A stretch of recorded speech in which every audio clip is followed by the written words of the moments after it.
आदरणीय दोस्तों और भक्तों, आज मैं आपको महाभारत के उस वृतांत की तरफ ले चलता हूँ जहाँ कर्ण की महत्ता आपको पता लगेगी और मैत्री निर्वाह का यह वृतांत यह बताता है कि जब भगवान कृष्ण ने शांति प्रस्ताव के लिए दूत बनकर गए तो क्या हुआ, आइए इस वृतांत में देखते और सुनते हैं। दोस्तों, इस वृतांत के अंत तक बने रहिए। सूक्ष्म वृतांत है, 3 या 4 मिनट में ख़त्म होने वाला है।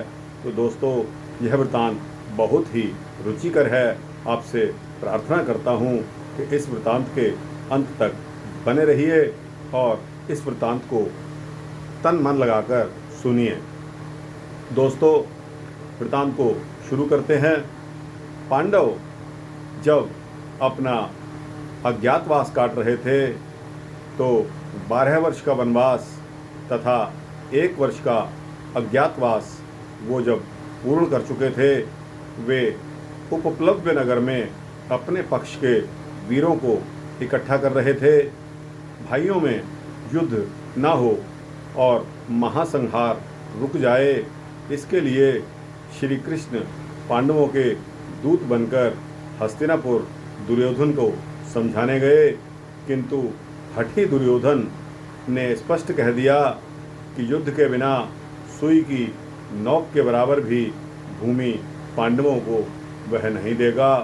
तो दोस्तों, इस प्रकार वसुदेव का संधि प्रयास जो असफल हो गया और वे लौटने लगे, उनको पहुंचाने के लिए महात्मा भीष्म, विदुर आदि जो लोग नगर से बाहर तक आए उन्होंने लौटा दिया, किंतु कर्ण को बुलाकर उन्होंने अपने रथ पर बैठा लिया। कर्ण का खाली रथ और सारथी पीछे पीछे आ रहे थे।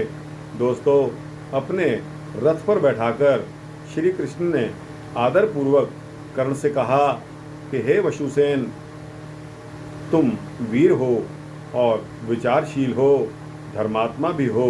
देखो, आज मैं तुम्हें एक गुप्त बात बतलाता हूँ। तुम अधीरथ सूत के पुत्र नहीं हो, तुम कुंती के पुत्र हो। दूसरे पांडवों के समान भी तुम पांडव ही हो, पांडु पुत्र हो, क्योंकि भगवान सूर्य के द्वारा तुम पांडु की पत्नी कुंती से उनकी कन्या अवस्था में पैदा हुए थे। कर्ण सिर झुकाकर चुपचाप सुनते रहे। वसुदेव ने उनके कंधे पर हाथ रखकर कहा कि तुम युधिष्ठिर के बड़े भाई हो। दुर्योधन अन्याय कर रहा है और तुम्हारे ही बल पर अकड़ रहा है। तुम उसका साथ छोड़ दो और मेरे साथ चलो। कल ही तुम्हारा बड़ा भाई होने के नाते राज्याभिषेक होगा। युधिष्ठिर तुम्हारे युवराज बनेंगे, पांडव तुम्हारे पीछे पीछे चलेंगे और मैं तुम्हारा अभिवादन करूंगा। तुम्हारे सहित जब पांडव 6 भाई एक साथ खड़े हो जाएंगे, तब यकीन मानिए कि त्रिभुवन में उनके सम्मुख खड़े होने का साहस किसी में नहीं होगा। अब कर्ण तनिक मुस्कुरा गए। वे बोले, वसुदेव, मैं जानता हूँ कि देवी कुंती मेरी माता हैं और मैं सूर्यपुत्र हूँ और धर्मतः पांडव हूँ, किंतु दुर्योधन ने सदा से ही मेरा विश्वास किया है। जब वह मुझे तिरस्कृत कर रहे थे, दुर्योधन ने उस समय मुझे अपनाया, उस समय मुझे सम्मानित किया। मुझ पर दुर्योधन के बहुत सारे उपकार हैं। मेरे ही भरोसे दुर्योधन युद्ध का आयोजन कर रहा है। मैं अगर ऐसे समय में किसी प्रकार उसके साथ विश्वासघात करता हूँ तो यह मेरे लिए ठीक नहीं होगा।